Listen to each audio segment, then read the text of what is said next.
প্রধানমন্ত্রী সাহেব, মাননীয় প্রধানমন্ত্রী সারা বাংলাদেশের বন্ধু, উনি অপপ্রচার করেছেন আমার বন্ধু।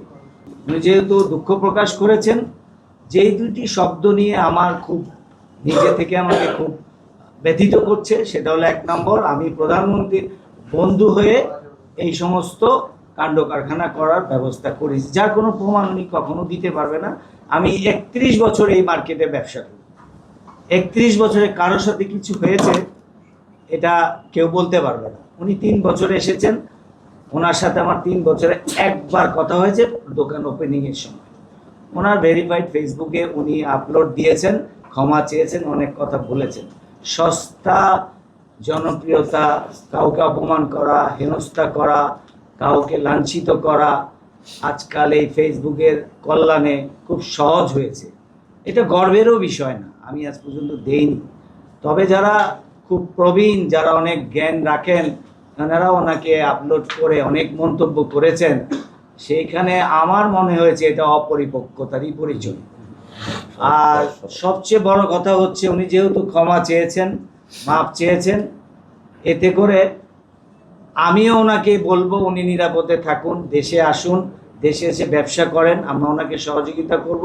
তবে একটা কথা বারবার উল্লেখ করব, প্রধানমন্ত্রী সাহেব, মাননীয় প্রধানমন্ত্রী সারা বাংলাদেশের বন্ধু, উনি অপপ্রচার করেছেন আমার বন্ধু। সবার সাথে সবার পরিচয় হলে একটা সুস্থ মানুষ সুপরিচিত হওয়ার সম্ভাবনাটা খুব সহজ। আপনাদের সাথে হয়ে গেলে হবে। এখন প্রধানমন্ত্রী সারা বাংলাদেশের বন্ধু, উনি আমাকে বন্ধু বানিয়েছেন। আমি ওনাকে বলেছি কিনা এটা প্রমাণ করবার দায়িত্ব ওনার।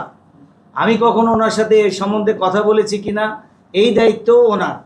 উনি ওখানে বলেছেন ভেরিফাইড বুদ্ধি, ওনার কি বলেছেন যে তৃতীয় পক্ষ ওনাকে ইন্ধন দিয়েছেন, তৃতীয় পক্ষ বলিয়েছেন। এটার দায়ভার ওনার। উনি কেন বলেছেন, কে বলিয়েছে, কে বলানো হয়েছে, এটা উনি আপনাদেরকে বিশ্লেষণ করবেন, আপনারা জেনে দেখবেন।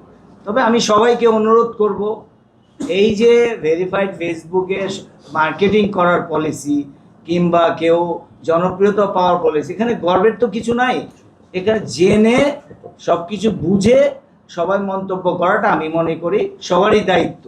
সবাইকে আমি শুধু এইটুকু ধন্যবাদ জানাবো, আমরা দেখেন আইনের আশ্রয় নিয়েছি, আমরা নিয়েছি দোকান মালিক সমিতি, সারা বাংলাদেশের দোকান মালিক সমিতির আশ্রয় নিয়েছি, ওনাদের মাধ্যমে এই সংবাদ সম্মেলনটা করেছি। আমি জীবনে এই প্রথম সংবাদ সম্মেলন মানে উপস্থিত, আমি কখনো করিনি।